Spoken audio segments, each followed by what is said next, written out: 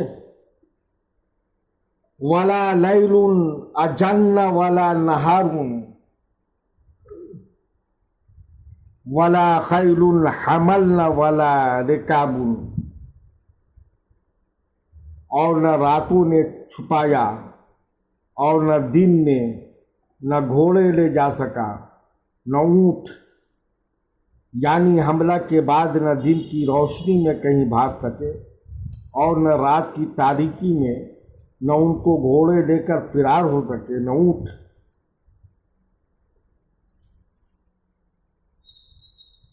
شعر ملاحظہ فرمائیے، وَرَمَيْتَهُمْ بِبَحْرٍ مِّنْ حَدِيدٍ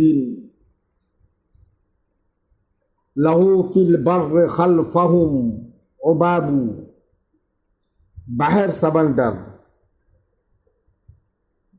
جمع بحار، بحور، ابحر، ابحار، اباب، موج،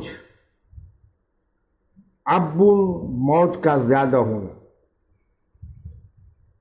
ترجمہ ملاحظہ فرمائیے، تو نے ان کو لوہے کے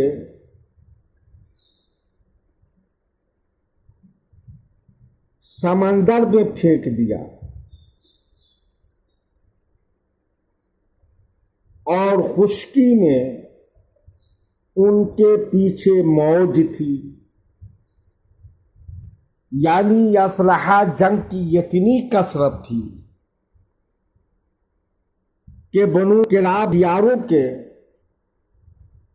اس سمندر میں ڈوب گئے اور ان کے پیچھے خشکی میں موج لہریں لے رہی تھی۔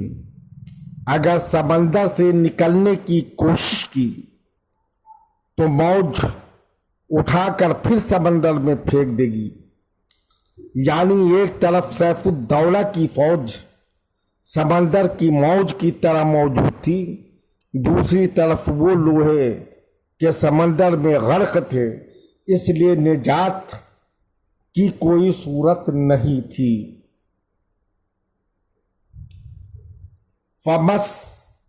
فَمَسَّاهُمْ وَبُسْطُهُمْ حَرِيرٌ وَصَبَّحَهُمْ وَبُسْطُهُمْ طُعَابٌ۔ مسّا التمسیہ، شام کرنا، بستون واحد بسیط بچھونا، البستو بچھانا، صبح التسبیح صبح کرنا۔ ترجمہ ملاحظہ فرمائیے، پھر ان کو شام کرنے دیا اس حال میں کہ ان کے بستر ریشمی تھے، اور ان کی صبح اس حال میں کرائی کہ ان کا بستر مٹی کا تھا،